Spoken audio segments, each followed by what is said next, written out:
Hello दोस्तों, यह कहानी है आद्या शर्मा की, जिसका बचपन दिल्ली की तंग गलियों में बीता था। उसके पिता संजय शर्मा चांदनी चौक की भीड़भाड़ में एक कूली का काम करते थे। संजय के पास पैसों की कमी थी, लेकिन उनके दिल में अपनी इकलौती बेटी के लिए अनंत सपने थे। वह हमेशा कहते थे, बेटी पढ़ाई तेरा हथियार है। मैं कुछ ना दे सका, पर तू इस दुनिया में अपनी जगह बनाएगी।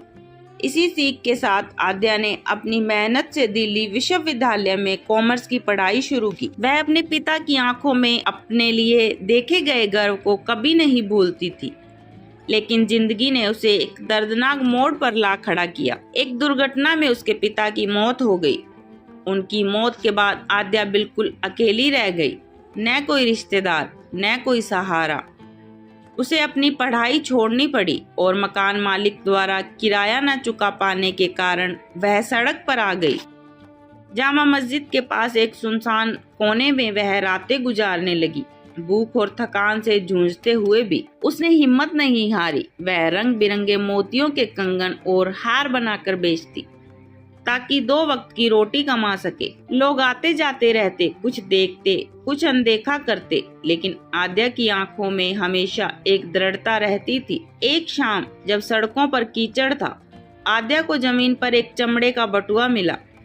वह कोई साधारण बटुआ नहीं था, बल्कि महंगा और चमचमाता हुआ था। उसने उसे खोला तो उसकी आंखें फैल गई। अंदर ढेर सारे नोट, क्रेडिट कार्ड्स और एक आईडी कार्ड था, जिस पर वैभव एंटरप्राइजेज के सीईओ रणवीर सिंह का नाम लिखा हुआ था। बटुए में इतना पैसा था कि उसकी सारी परेशानियां खत्म हो सकती थी। वह फिर से पढ़ाई शुरू कर सकती थी। लेकिन तभी उसके पिता की आवाज उसके दिमाग में गूंजी, जो तेरा नहीं उसे छूना भी चोरी है।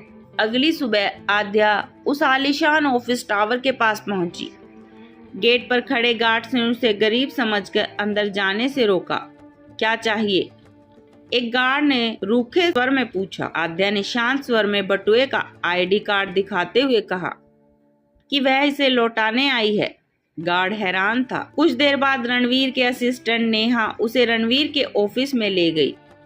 रणवीर, जो अपने काम में व्यस्त था, आद्या को देखकर अपना माथा सिकोड़ लिया। उसने ठंडे लहजे में पूछा, कौन हो तुम?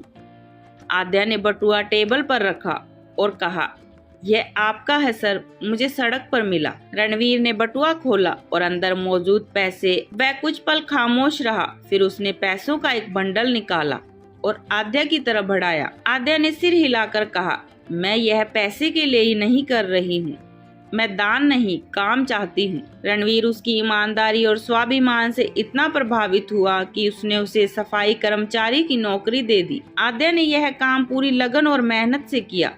ऑफिस में कई लोग उसे अनदेखा करते, लेकिन वह कभी किसी से शिकायत नहीं करती। उसका काम हमेशा बेदाग होता था, जैसे वह झाड़ू पोछा नहीं, बल्कि किसी महत्वपूर्ण प्रोजेक्ट पर काम कर रही हो।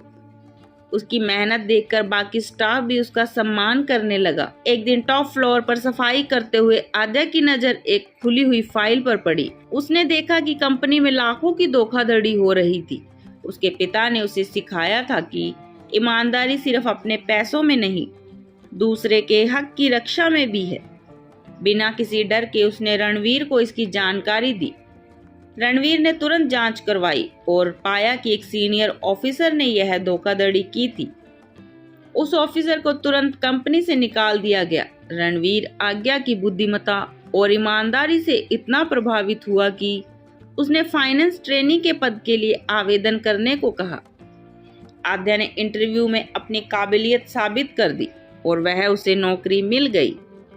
समय के साथ रणवीर और आद्या एक दूसरे के करीब आए। उनकी यह दोस्ती किसी एहसान पर नहीं, बल्कि आपसी सम्मान और विश्वास पर टिकी थी। रणवीर को आद्या की सादगी और उसकी मजबूती पसंद आई और आद्या को रणवीर का दिल, जो बाहर से सख्त था पर अंदर से सच्चा था। एक दिन रणवीर ने आद्या से पूछा, तुम्हारे पास अब सब कुछ है, नौकरी, घर, सम्मान, तुम खुश हो? आद्या ने मुस्कुराकर जवाब दिया, खुशी चीजों से नहीं, रिश्तों से मिलती है, और शायद मैंने वह पा लिया है। कुछ महीनों बाद एक सादे समारोह में दोनों ने शादी कर ली। यह एक अरबपति और एक गरीब लड़की की शादी नहीं थी, बल्कि दो ऐसे लोगों का मिलन था जिन्होंने एक दूसरे में अपने खोए हुए विश्वास और उम्मीद को पाया था। दिल्ली की सड़कों पर कभी मोतियों के हार बेचने वाली आद्या अब अपने जीवन का सबसे खूबसूरत सफर जी रही थी। उसकी सफलता पैसे या शोहरत की नहीं, बल्कि उसके सच्चे चरित्र और हौसले की थी। दोस्तों, कहानी अच्छी लगी हो तो वीडियो को लाइक करें, कमेंट करें और चैनल को सब्सक्राइब जरूर करें। धन्यवाद।